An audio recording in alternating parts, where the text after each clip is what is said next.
Vamos allá entonces. La pregunta que suele hacer la gente es, ¿creían en fantasmas griegos romanos? Bueno, es la misma pregunta que nos podríamos hacer hoy a nosotros si vamos por la calle. ¿Tú crees en fantasmas? Tal, dice, bueno, pues no sé, o sí, sí, yo creo en fantasmas, o mira lo que le pasó a no sé quién, o mira esta historia, ve esta película, he leído este libro. Bueno, pues lo mismo pasaba en la antigüedad. De hecho, cuando uno de los escritores romanos llamado Plinio el Joven tiene una carta y una carta escrita y pregunta a un amigo, le pregunta a un amigo, ¿tú crees en fantasmas? Entonces Plinio, muy astuto, en vez de decir sí o no, le dice, pues te voy a contar unas fantasías y luego ya podemos saber.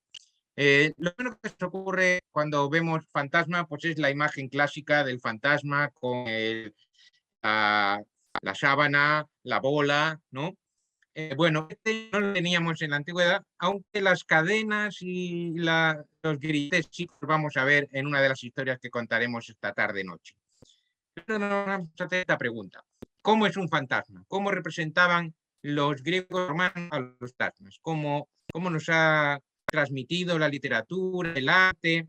Pues bueno, una de las primeras posibilidades, como tenemos aquí, es que el fantasma ser pálido y sin sangre, porque se asociaba la pared del no tener sangre a la muerte. De hecho, cuando se bajaba al Hades, cuando los héroes de la mitología clásica bajan al Hades, pues nos damos cuenta que ahí, para poder hablar con ellos tenían que sacrificar un animal y los fantasmas tenían la sangre de ese animal para alimentarse. La sangre en el mundo antiguo era viva.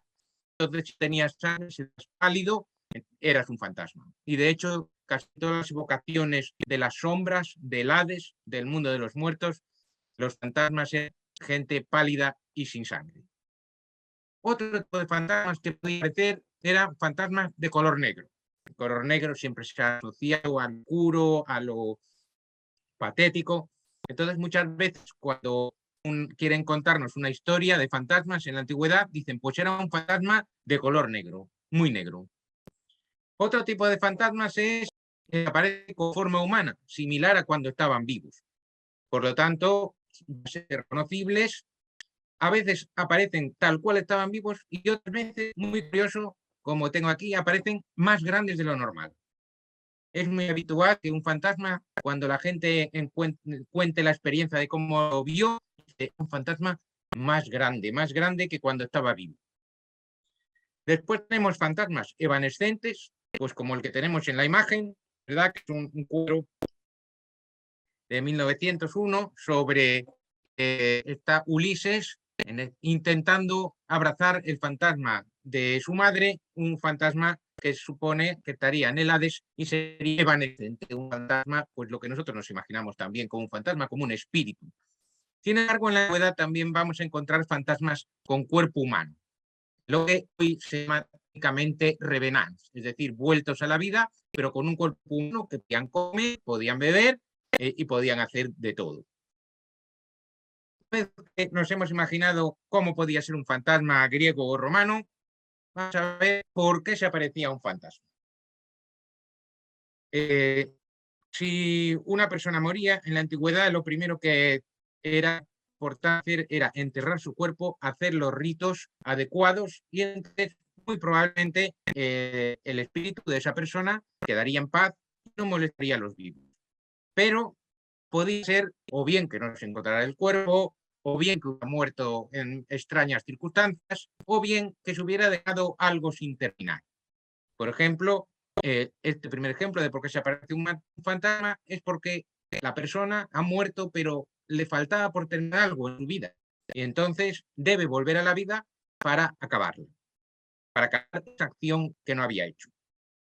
Por ejemplo, veremos un fantasma de una mujer que se iba a casar, pero murió antes de casarse.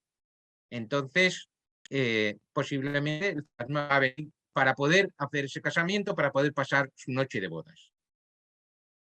¿Por qué se aparece un fantasma también? Porque ha muerto violentamente, es decir, asesinado o a manos de unos ladrones, o también porque ha muerto antes de tiempo. Niños, doncellas sin casar, como decía antes, personas jóvenes que en el pensamiento antiguo no habían tenido una vida completa, una vida plena. Estos también podían aparecerse. Otra cosa que pueden hacer los fantasmas es porque quería vengarse de alguien. Otro ejemplo puede ser porque debe identificar a su asesino. Y otro ejemplo más, entre otros muchos, había también fantasmas agradecidos. Fantasmas agradecidos que agradecían a alguien que le hubiera ayudado en su circunstancia vital. Vamos a ver ejemplos de todo esto. Este primer ejemplo sería el ejemplo de un fantasma que tiene que vengarse. Un fantasma vengativo. Tenemos es el desenlace final de la historia. Vamos a hacer un poco de imaginación, porque como se puede imaginar, no tenemos muchas imágenes de fantasmas de la antigüedad y ni siquiera tenemos demasiadas vasijas o esculturas o representaciones en que salgan fantasmas. Entonces tenemos que acudir a grabados posteriores y tenemos un poquito de imaginación. Pero con la historia yo les invito a que se la vaya imaginando. Pausanias, un personaje que era el nieto del famoso Leónidas, el famoso Leónidas que luchó con los espartanos, los famosos 300 espartanos de las Termópilas, aunque ya saben ustedes que no eran 300 solamente. Pero Pausanias era el sobrino de Leónidas, un general espartano muy importante. ¿Qué le sucedió? Pues le sucedió que en una ocasión estaba en Bizancio, luchando en Bizancio, y pidió para solas una noche que le trajeran a una noble de la ciudad para que se llamaba Cleonice. Lo que pasa que la cosa fue tragedia. Resulta que él se había quedado dormido y cuando introdujo a Cleonice, cuando Cleonice entró en la tienda o en el habitáculo donde Pausanias, este pensó que era un enemigo, se levantó de improviso y con una daga la mató. Lógicamente, el espíritu de Cleonice, que había sido arrebatado antes de tiempo, se le aparecía de noche a Pausanias, diciéndole, echándole en cara su asesinato, aunque había sido involuntario, pero echándole en cara su asesinato. ¿Qué pasaba cuando te parecía un fantasma de noche y que te estaba matando? Pues una cosa que podías hacer era hacer una evocatio, evocar a ese fantasma por medio de un mago, por medio de algún sistema, para que hablar con ese fantasma y explicar con él. En este caso, evocaron el espíritu de Cleonice y Cleonice no fue muy magnánima con Pausanias, sino que le dijo que se iba a librar de todos sus males bien pronto, en cuanto volviera a Esparta. Lo que sucedió, Pausanias quedó más tranquilo, pero cuando volvió a Esparta, se vio en medio, los espartanos le hicieron un juicio porque le acusaban de haber sido partidario de los persas y al final enterraron en un lugar y murió de hambre y sed. Y aquí están recogiendo el cadáver en la escena final de la muerte de Pausanias. Una muerte que había sido profetizada por este fantasma de Cleonice, un fantasma nativo porque había muerto asesinada a manos de Pausanias. Había también fantasmas que resolvían crímenes. Esta historia es muy interesante, nos la cuenta Cicerón en su obra sobre la adivinación. Sobre la adivinación discute si se puede adivinar el futuro, si existe algo sobrenatural, y entonces Cicerón cuenta una historia que corría por la antigüedad, que era una historia de dos amigos procedentes de Arcadia, en Grecia, que habían ido a una posada, como la que tenemos en esta foto, que es una posada de hostia, pero para ambientarnos, en la antigüedad se hacía un viaje, el que tenía amigos en una ciudad, pues se hospedaba en su casa, porque las posadas, las hospederías no eran muy buenas, y los hospederos tenían muy mala fama. Entonces estos dos amigos, uno de ellos tenía un amigo rico en esa ciudad y entonces se fue a dormir con él. El otro amigo no tenía a nadie, no le quedó más remedio que ir a posada. El amigo que estaba en casa del señor rico que le había acogido en su mansión, de noche empezó a soñar que su amigo de la posada le pedía auxilio. Entonces él sobresaltó, volvió a soñar otra vez y le dijo al amigo, ya es tarde y no me puedes ayudar. Se lo dijo en sueños, apareció en sueños, dijo, ya es tarde, no me puedes ayudar. ¿Qué es lo que me ha pasado? Pues me ha pasado que el posadero me ha querido robar, ha entrado a mi habitación y me ha asesinado. Pero yo me aparezco a ti en sueños porque vamos a hacer justicia. Este posadero planea mañana por la mañana coger mi cabello, meterlo en un carro, cubrirlo de estiércol, salir por la parte de la ciudad y ocultarlo en algún lugar de fuera de la ciudad, en el campo o donde sea.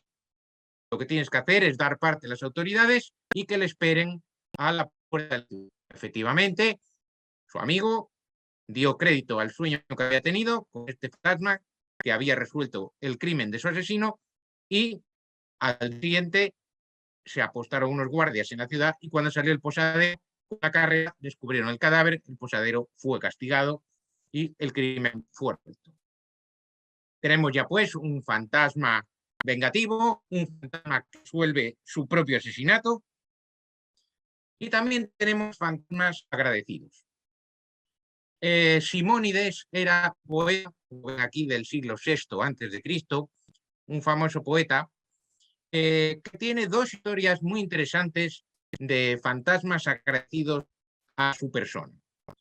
Se cuenta que Simónides en una ocasión pues iba en un barco y llegó a un puerto, estaban haciendo una escala, descansaron, Simónides se fue a dar un paseo y se encontró con un cadáver insepulto al lado del camino. Como buena persona, Simónides dijo, pues vamos a enterrar el cadáver, que es lo que tenemos que hacer, es un deber que tenemos para los muertos. Él fue lo que hizo, enterró el cadáver, intentó que descansara. Esa misma noche, el muerto se le apareció en sueños y dijo, Simónides, mañana no embarques en el barco, no te vuelvas a montar en el barco, porque ese barco va a pasar, como tenemos aquí en esta imagen, que va a haber una tempestad tremenda y se va a hundir el barco y van a morir todos los que van. La historia no nos cuenta, Simónides lógicamente hizo caso y no se montó en el barco. No sabemos los detalles de si avisó a los demás para que no se montaran. En este caso, si les avisó, no le hicieron caso, que se montaron en el barco, la tempestad que el fantasma había anunciado se produjo y todos perecieron ahogados. Este Simónides debía ser un tipo con suerte, porque en otra ocasión, ¿qué le pasó? Que estaba invitado a casa de un amigo en un banquete, estaban comiendo una sala grande, espaciosa, y de repente llaman a la puerta y aparecen dos jóvenes. Lógicamente, los que están en el banquete no van a abrir la puerta, para eso tienen sus esclavos. Uno de los esclavos fue a la puerta, los jóvenes dijeron, queremos hablar con Simónides, por favor. Entonces el esclavo fue a avisarlo, Simónides dijo, hay dos ahí que quieren hablar conmigo, me voy a levantar del banquete. Se levantó del banquete para hablar con esos jóvenes que decían que estaban a la puerta. ¿Y qué pasó? En cuanto él fue hacia la puerta, el techo de la habitación cedió, todos los que estaban en el banquete murieron también.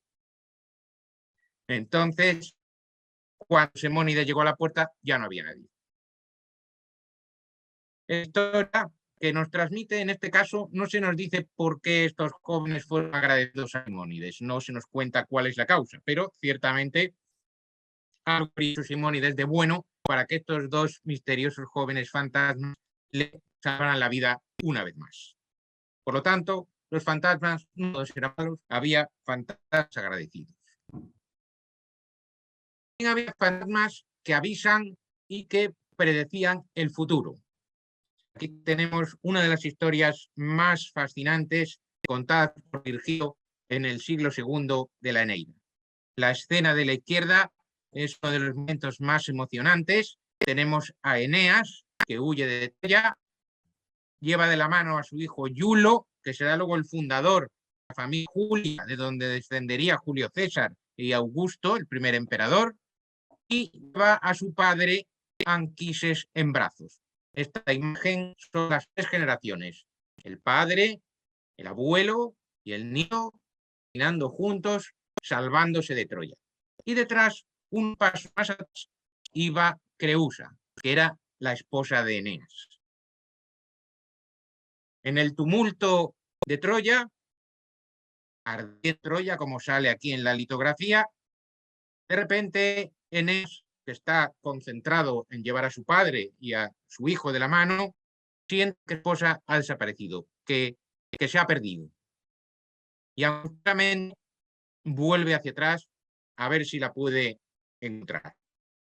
Pero en ese momento se le aparece, como tenemos en este dibujo, Eneas, se le aparece Creusa.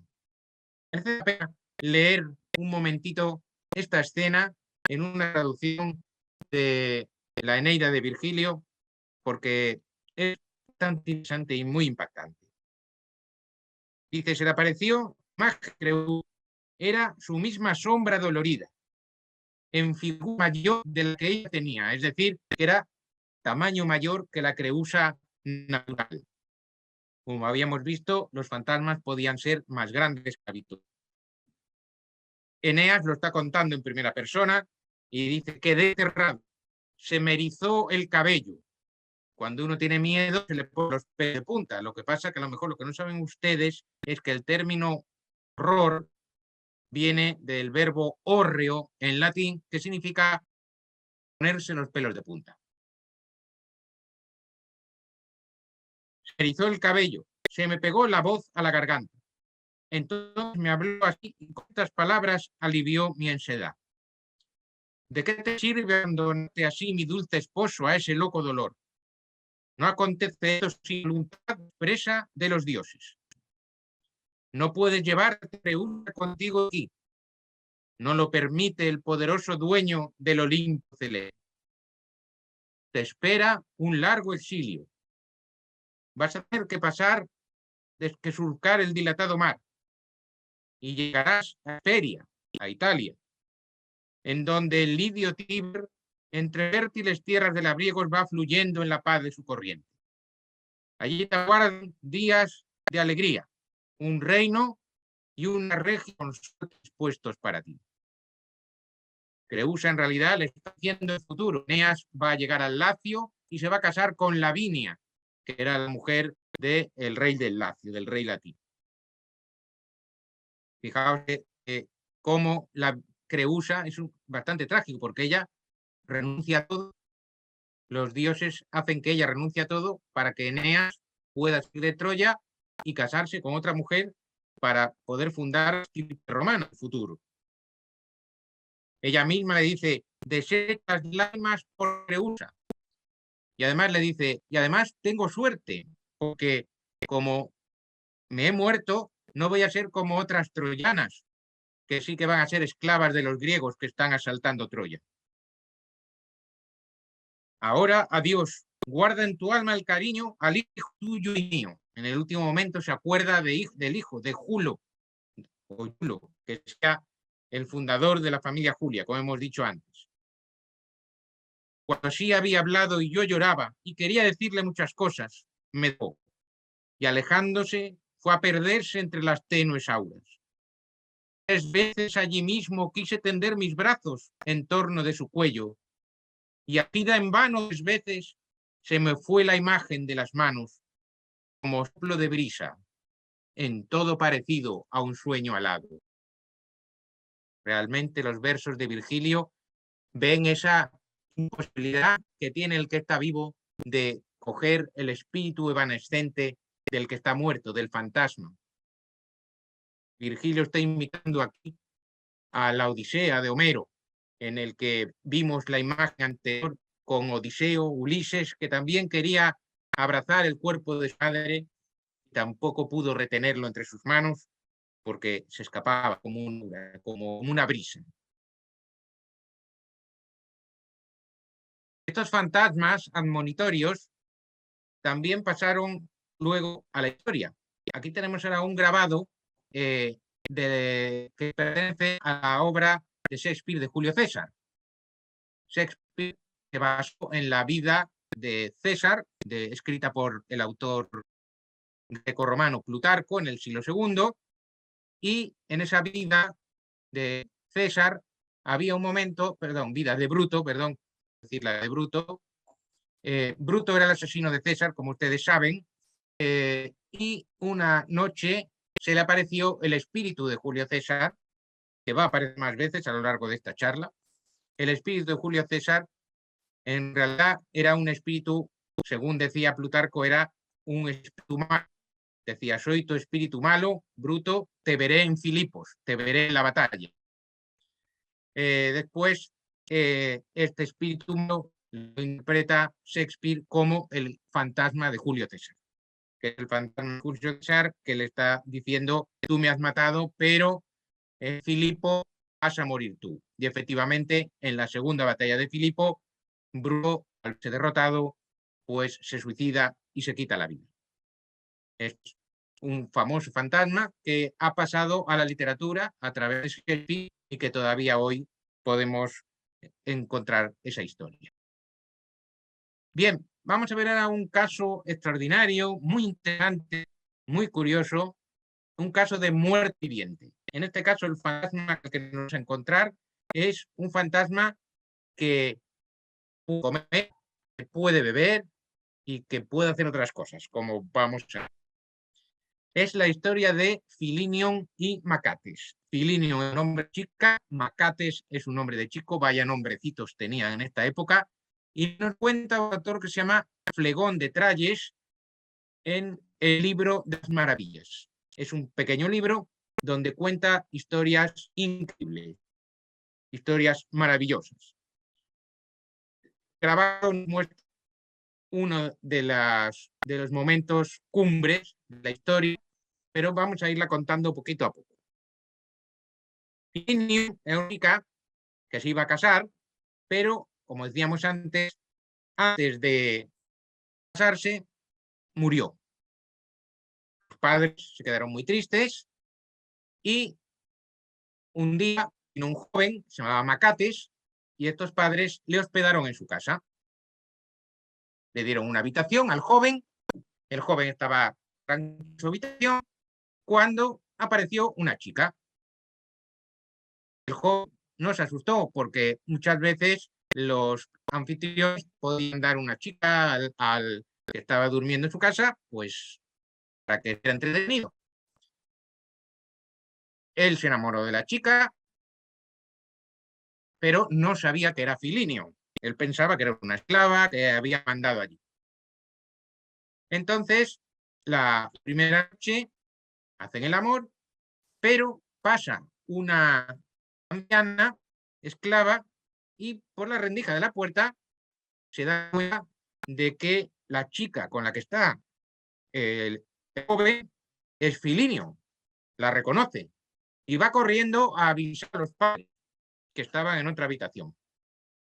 Los padres a principio no creen que pueda ser posible, lógicamente, pero al final intentan ir y cuando la chica ya se ha ido, ya no está. Previamente se habían intercambiado unos regalos, el chico con la chica y la chica con el chico. Un anillo, una copa, bueno, unos regalos que ahora no viene al caso entrar en detalles sobre ellos, pero se dan unos regalos físicos.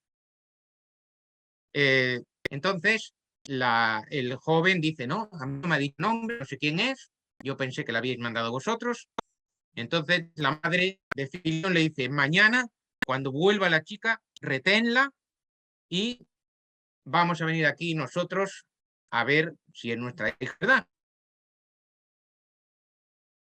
Al día siguiente, el joven se le vuelve a aparecer la chica y entonces, en un momento dado, manda recado para que vengan los padres, que es el momento que recoge la imagen. En ese momento vienen los padres, descubren a la chica, reconocen que es su hija, pero la chica en ese momento, en vez de alegrarse por ver a los padres, dice, habéis hecho muy mal en descubrirme, ahora yo venía a disfrutar de lo que no pude disfrutar porque morí antes de casarme y en este momento tengo que volver, tengo que regresar a mi tumba, tengo que regresar al mundo de los muertos, no a mi tumba, tengo que regresar al mundo de los muertos. Y se desplomó allí en el lecho, ante el gran disgusto de los padres.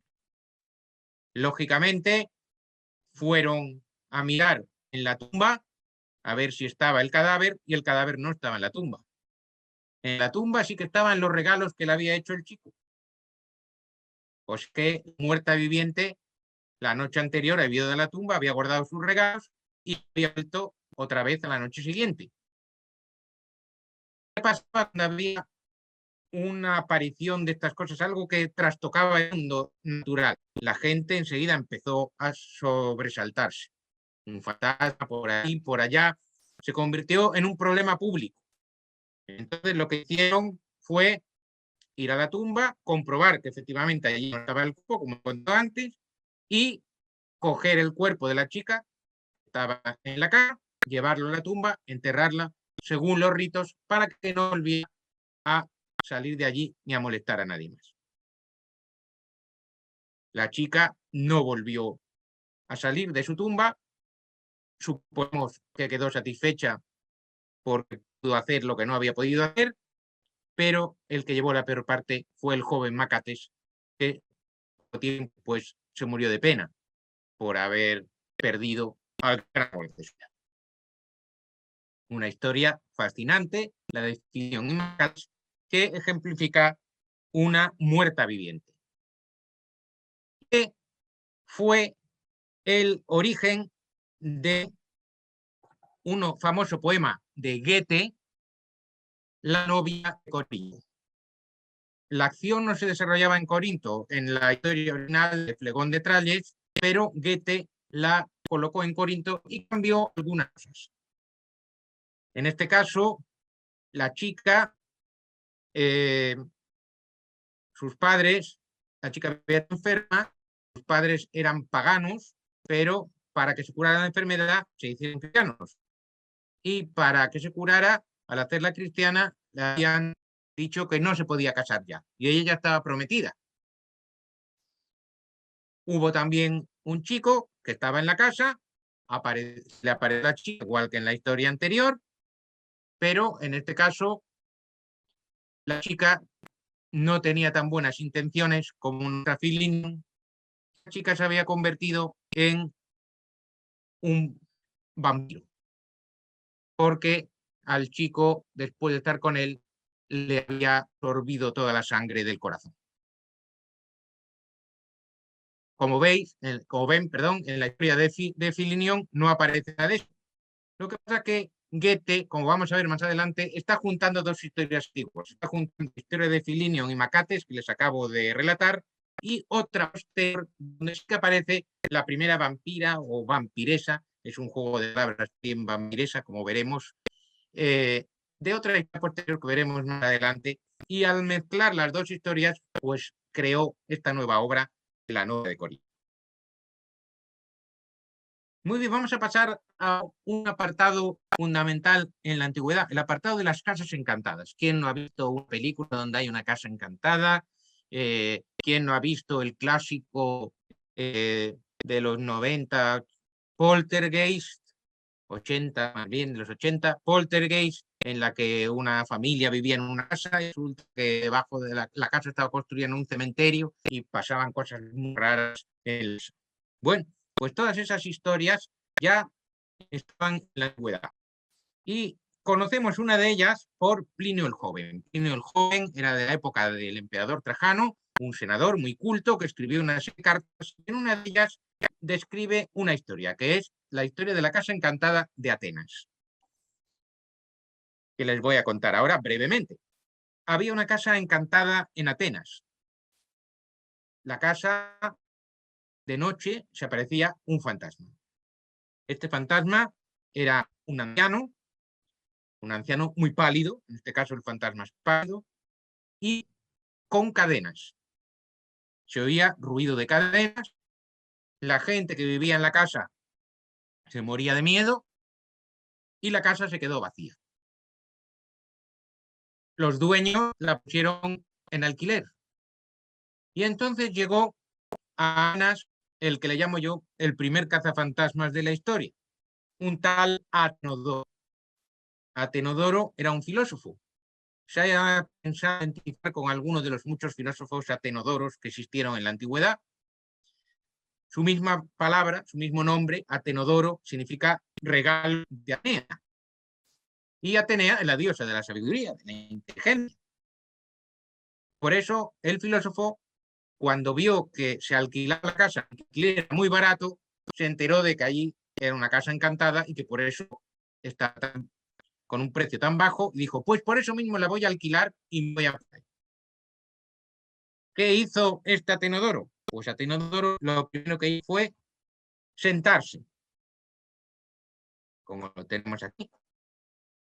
Sentarse en un diván, como esto es un grabado de 1900, pues no recoge exactamente como los divanes antiguos, pero se sentó en un diván, se puso a escribir en su tablilla. Saben que los antiguos escribían en tablillas de cera, era un mano de madera con cera y con un punzón, como tenemos en la mano, escribían. ¿Por qué escribir? Para que concentrarse y no atarse por cualquier cosa. Pero fíjense que allí la lucerna, que es la lámpara de aceite, está encendida. Nosotros pensamos siempre que los fantasmas vienen cuando está muy oscuro. Y en la antigüedad, los fantasmas, muchos de ellos vienen porque hay una luz encendida. Curioso, pero cierto. Entonces, Atenodoro empezó a oír primero de lejos, estaba concentrado en sus escritos, empezó a oír el ruido de cadena, cada vez más cerca, se le presentó el fantasma, pero él seguía escribiendo. El fantasma empezó a agitar las cadenas encima de su cabeza. Por fin ya Atenodoro se dio la vuelta, que es el momento, recoge la imagen, y vio que el fantasma le hacía una señal, un gesto. Le invitaba a seguirle a algún lugar. Este fantasma, curiosamente, es mudo. Y también tiene un detalle que la imagen no presenta, que es que tenía los pelos de punta, relacionado con el miedo, como habíamos dicho antes. Bueno, pues este fantasma mudo lo que dice es a Atenodoro que le siga. Atenodoro le sigue, llegan al patio interior de la casa y el fantasma desaparece. Atenodoro lo que hace es, en ese mismo lugar donde ha desaparecido el fantasma, coloca unas hojas que tenían por allí, hojas árboles, y señala el lugar. Al día siguiente, llama a los magistros y ordena excavar oficialmente el lugar. Y efectivamente, al sacar la tierra, encuentran unos huesos ya muy deteriorados y cadenas. No sabemos si había sido asesinado, si era un prisionero. Nos queda la intriga de cuál era la identidad de este fantasma. Lo que sabemos es que este fantasma había muerto de forma violenta. Este fantasma no pretendía asustar a la gente de los que se morían de miedo y que se habían ido de la casa. El fantasma estaba pidiendo ayuda. Estaba pidiendo ayuda para aliviar su situación, para que le enterraran correctamente, según los ritos, y poder descansar en paz. Por lo tanto, este fantasma, ya que es un fantasma bueno, aunque mal interpretado, gracias a filósofo y a su inteligencia, se pudo resolver el enigma y el fantasma pudo descansar en paz. Por lo tanto, este es el prototipo de historia de casa encantada.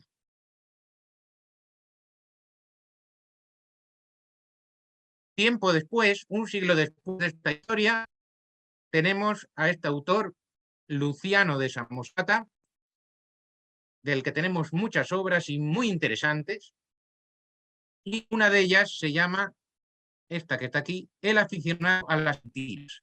Luciano tenía un gran ingenio y le gustaba escribir obras críticas con la realidad de su tiempo.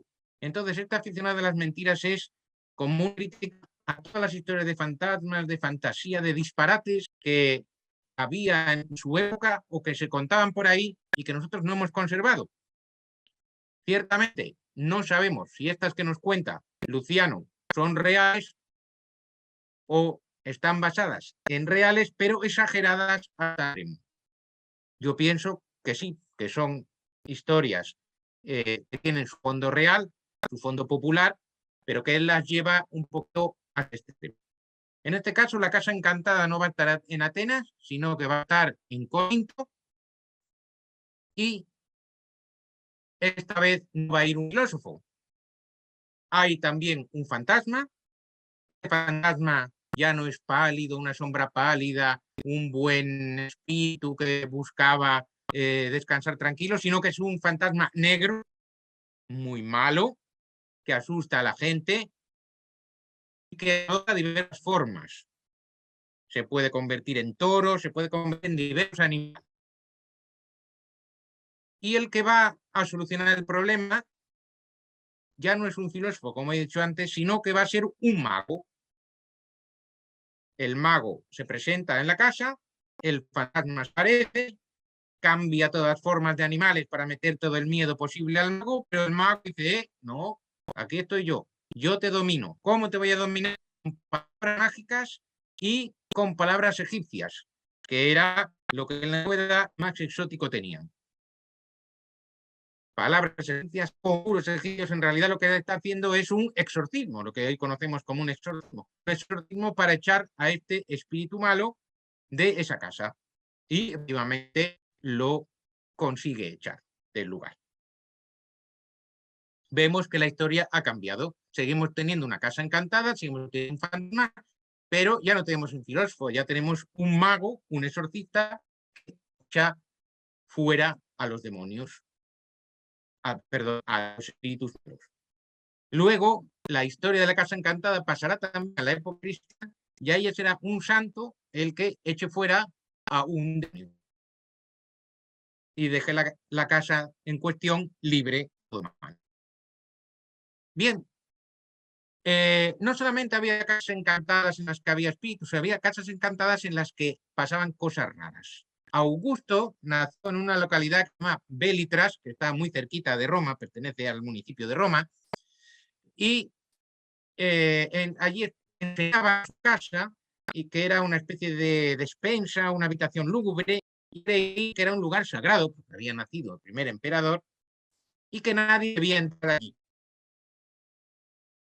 porque sería profanarlo. Entonces se cuenta que una persona muy atrevida, pues yo me voy a dormir aquí una noche y a mí que venga lo que sea, que sea lo que sea, que yo soy muy valiente. Bueno, pues lo que cuenta la historia es que la persona que se metió allí, al día siguiente apareció con cama y todo fuera de la casa y muerto de miedo. Es decir, que habían pasado cosas extrañas en esa casa, ¿verdad? Una casa encantada. También las termas eran un lugar donde había fantasmas. Aquí tenemos imágenes de termas. La de la derecha es de Bella, la otra es un grabado de una terma con un óculo. Tenemos dos historias sobre termas en la antigüedad, termas encantadas, por así decirlo.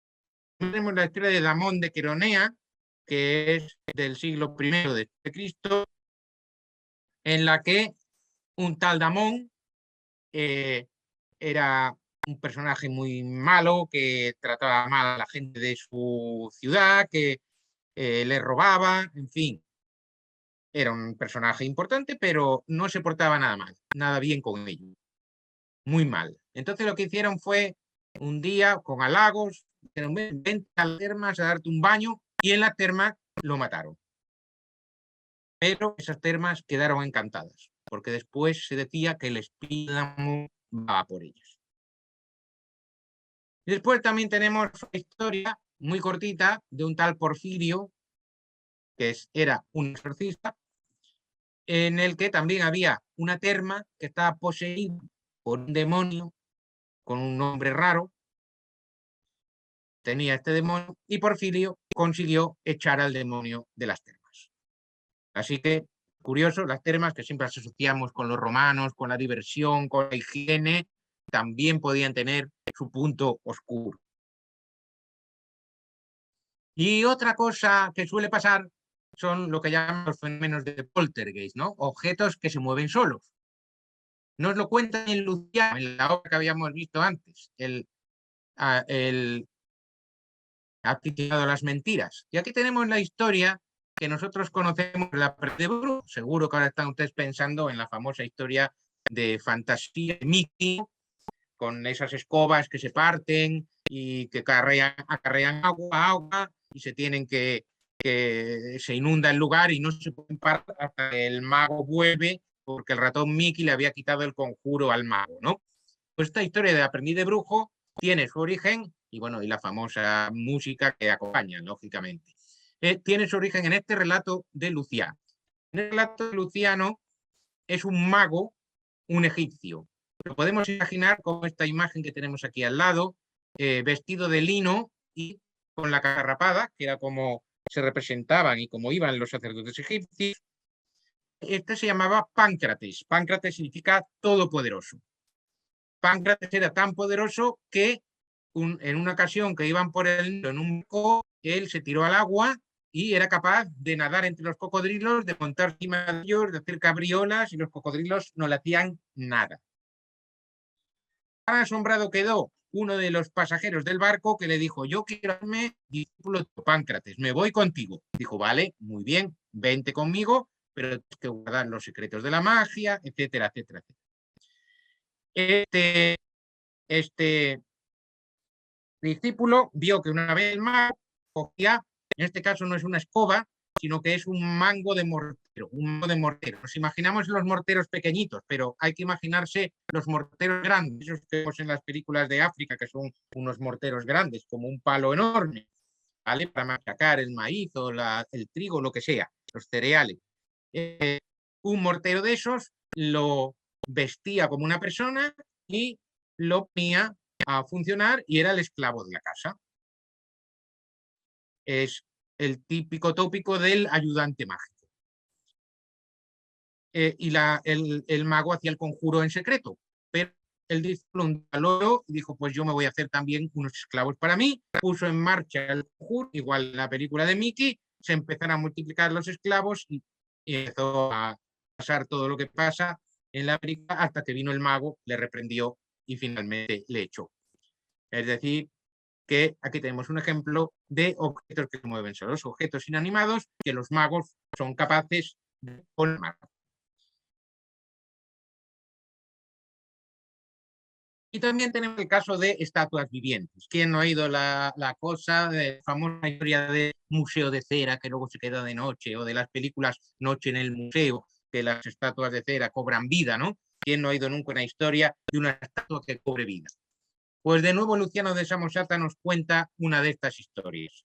Era la casa de un tal Éucrates que tenía un peristilo parecido al de la foto, donde había muchas, como tenemos ahí. Entre estas estatuas, una de ellas era de un general espartano. Esta no es la estatua en cuestión, lógicamente es un poco por hacernos idea, una estatua de un general espartano que era una estatua curativa. Si le hacían ofrendas a la estatua, la gente se curaba. Entonces la estatua le pegaban monedas, como hoy a algunos santos le pegan billetes en los mantos. Aquí se le pegaban monedas con cera en los muros de la estatua, o se le hacían ofrendas de plata, esvotos, que se llama: he sido curado de los ojos o del oído, de la vista, de lo que sea. Pero la particularidad de esta estatua es que, además de ser curativa, por las noches se bajaba su pedestal y se daba unas vueltas por la casa. Casa era de una rica, también tenía sus termas, se daba un bañito también de noche.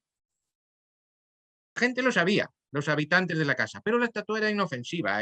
Cuando hacía estas cosas, nada, si le dejaban, pues estaba tranquilo, después se volvía a su pedestal y el día pues estaba bien quietecita.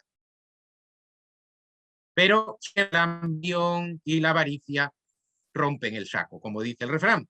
Entonces un esclavo de esta casa dijo: pues voy a aprovechar. Cuando la estatua se vaya de paseo de noche a dar su vueltita y a darse su bañito, voy a robar las monedas que estén aquí, pegadas, que estaban aquí, y las ofrendas que tenía al pie la estatua. Las ofrendas que eran plata. Entonces, efectivamente, de noche, mientras la estatua se daba un paseo, el esclavo entró en el peristilo, en este patio rectangular, y quiso robar monedas. La robó, pero ¿qué pasó? Que luego no pudo salir del peristilo. Daba vueltas, daba vueltas, daba vueltas, incapaz de salir. Al final, al amanecer, pudo salir, pero después, todas las noches, aparecía lleno de golpes, como si alguien de noche, alguien invisible, le diera una paliza. Al cabo de esas palizas, el esclavo, pobrecillo, se murió. Una historia realmente rocambolesca, porque la cuenta Luciano y Luciano le gusta exagerar las historias, pero a mí me recuerda, ya digo, a cualquier historia, cualquier fantasía de una estatua que cobra vida. Eso realmente es un pensamiento universal, una historia universal. Bien, vamos a pasar a otro apartado, que es el apartado de las batallas. Por ejemplo, aquí en Galicia tenemos la leyenda de Santiago Mármol, que apareció en la batalla de Clavijo en favor de los hispanos, los españoles. Pues también, esto tampoco es novedad. En las antiguas batallas también se aparecían de otro mundo.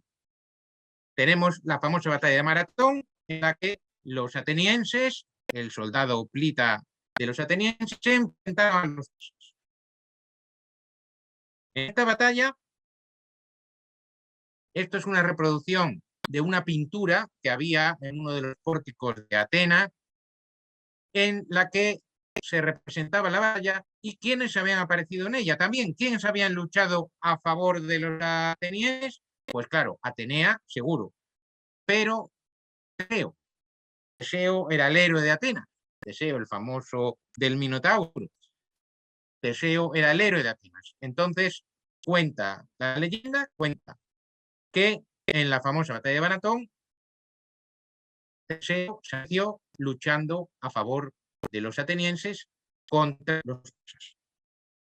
Y no solo Teseo, también se apareció, también se cuenta la historia de este hoplita, tenemos a la derecha, el hoplita griego, que se llama Epicelo, que se quedó ciego en la batalla. ¿Y de qué se quedó ciego? Se quedó ciego de ver un persa enorme con barba larguísima que le iba a matar a él, pero al final mató a otro que estaba en su misma fila.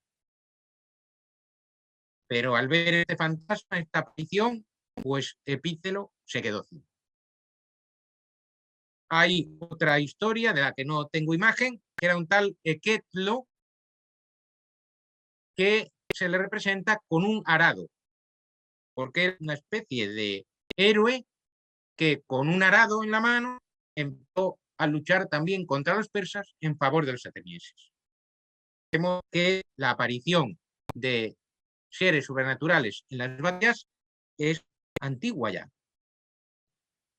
Y además, los que murieron en la batalla de Maratón fueron enterrados en lo que se llama el túmulo de Maratón, que hoy se puede ver in situ, y Pausanias, no el primer Pausanias que contamos que era sobrino de Leónidas, sino Pausanias, un autor del segundo después de Cristo, que escribió una guía, la primera guía de viajes del mundo, describiendo lugares de Grecia. Cuando describe el túmulo de Maratón dice, y aquí cuentos de lugar que de noche se oyen relinchos de caballos y gritos de guerra, porque estamos ante un campo de batalla encantado.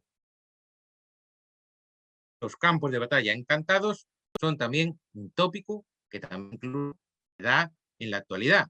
Hoy en América, por ejemplo, el famoso campo de batalla de Gettysburg, si buscamos por internet, hay unas historias de apariciones de fantasmas de soldados que murieron en ese campo de batalla. Bien, otra aparición famosa es los gemelos Castor y Pollux en la batalla del lago Regio, que fue en el 496 a.C., que luchaban los romanos contra unos vecinos suyos, pues aparecieron los dos a caballo, Castor y Pollux, para buscar a los romanos. Y muy curioso, esta historia no es tan conocida. Que según Shakespeare, el fantasma de César parecía a Bruno que había sido uno de sus asesinos. Pues hay otra historia en la que en esta batalla de Filipos, el mismo César se aparece a otro de sus asesinos. El otro asesino era Casio.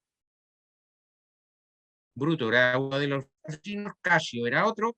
Entonces cuenta Valero Máximo, un autor romano, que en la batalla de Filipo apareció el fantasma de Julio César a caballo, con su capa púrpura, tal como era en vida, cargando a caballo contra Casio, y que Casio dijo: no sé qué voy a hacer contigo ya, César.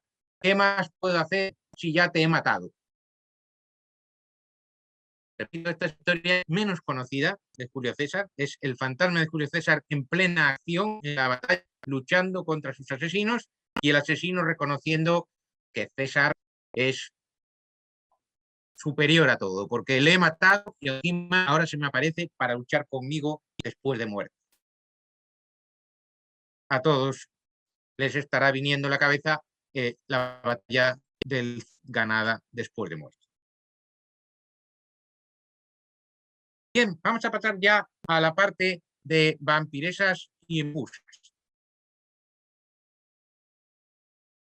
Vamos a hablar primero de las lamias. La lamia, hay muchas cosas, muchas historias sobre la lamia. Vamos a contar una de las fundamentales. Lamia era una chica, una noble de Libia, norte de África, que era hija de Escila, el monstruo de la Odisea, que ya con esa madre ya la hija no va a tener buen futuro.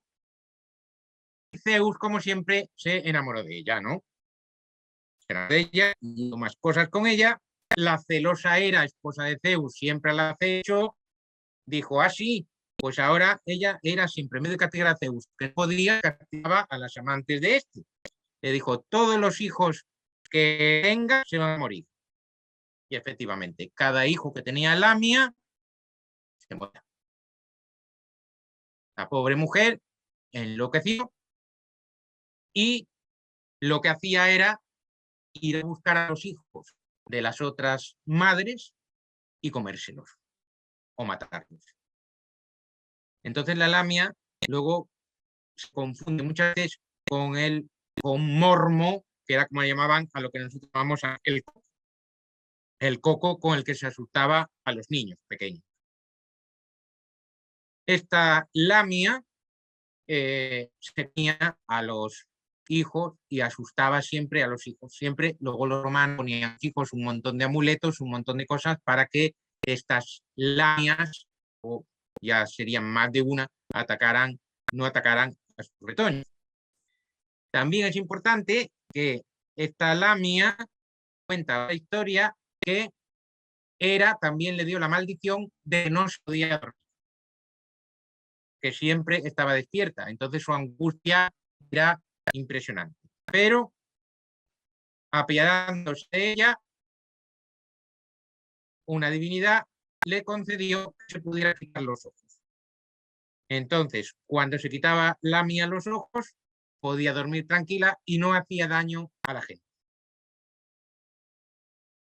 Historia curiosa que me viene ahora a la cabeza porque acabo de ver recientemente uno de los episodios de esta serie de HBO, Raised by Wolves, criado por lobos, y la androide, curiosamente, se puede quitar los ojos.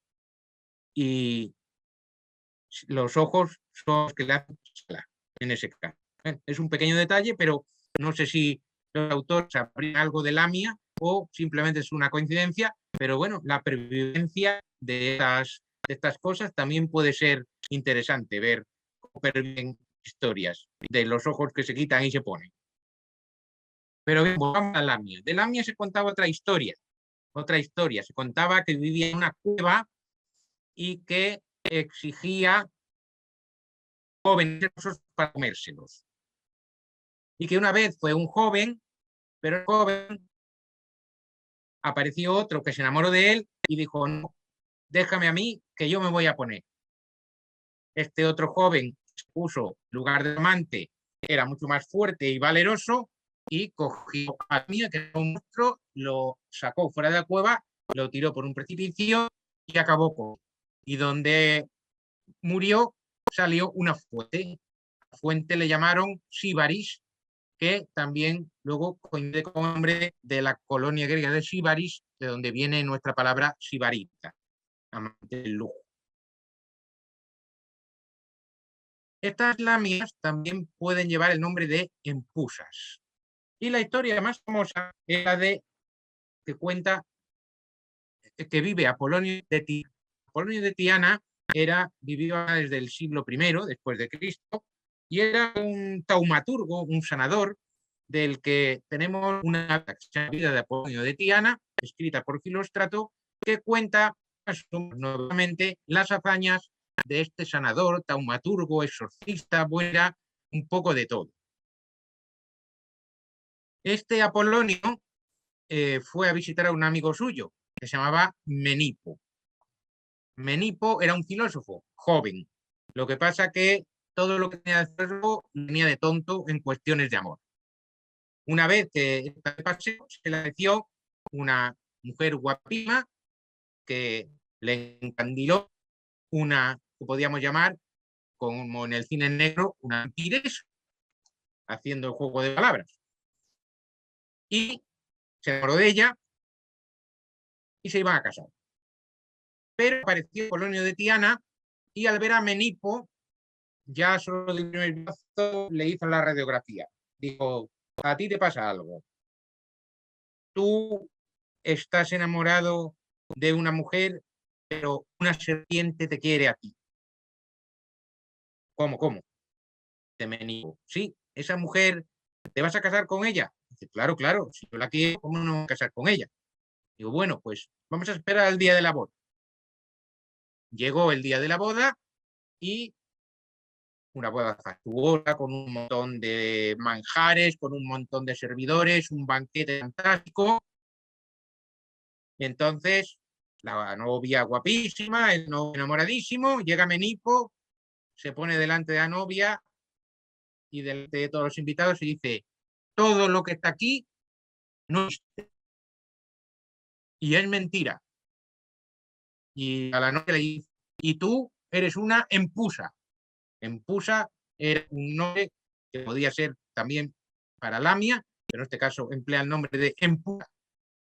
Empusa, una empusa era una mujer, una bambí, porque lo que quería era casarse con Menipo para después comérselo y beber su sangre. Entonces la empusa, al ver despierta, todo lo que estaba en el banquete, todos los servidores desaparecieron. Se quedó sin nada. Y la empusa salió corriendo, se la caló y Apolonio la venció, acorralando.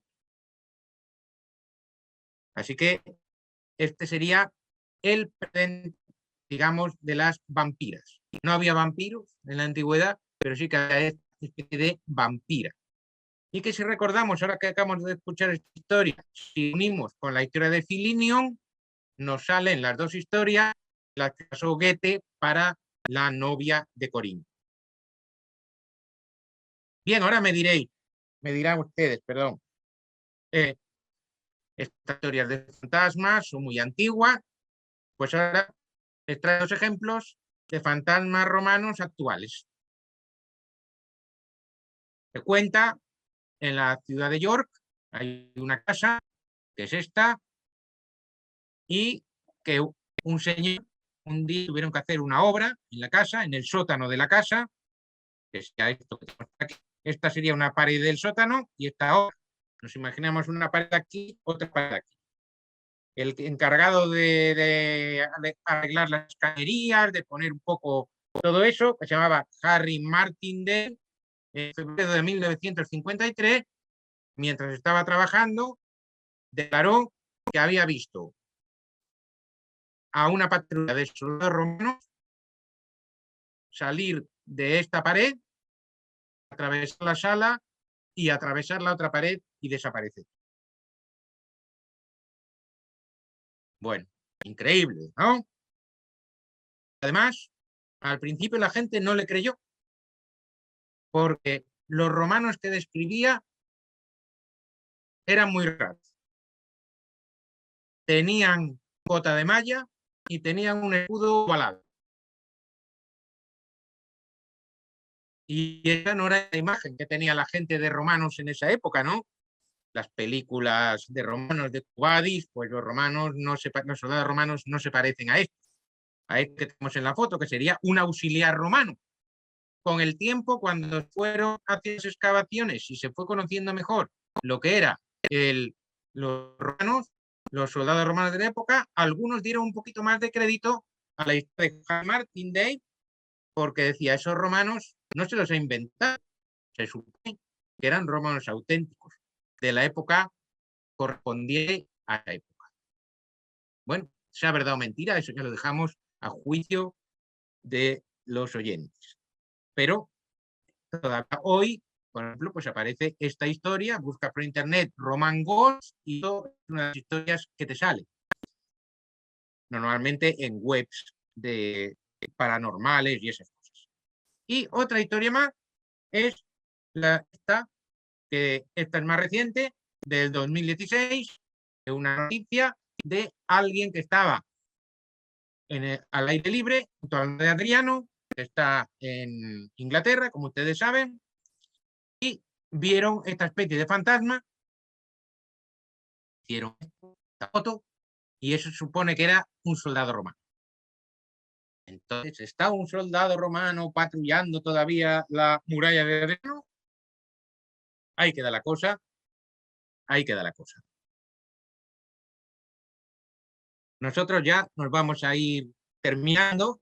Si les han gustado estas historias, muchas más pueden encontrar en Fantasmas, Brujas, Magos de Grecia y Roma, escrito por un servidor de ustedes, editado por Evoe, lo pueden encontrar en librerías, también existe en formato ebook, si lo prefieren, y se cuenta todas las historias de Grecia y Roma, más o menos lo que yo les he ido contando aquí, pero muchas más, con todos los detalles, con todas las citas pertinentes. También les invitaría a visitar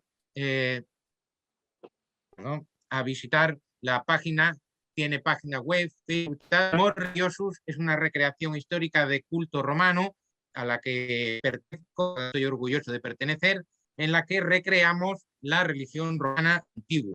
Y también algo de magia, algo de fantasmas, que en este caso es lo que les he traído a ustedes en esta tarde. Espero que hayan disfrutado de estas historias de fantasmas y vampiresas de Grecia y Roma.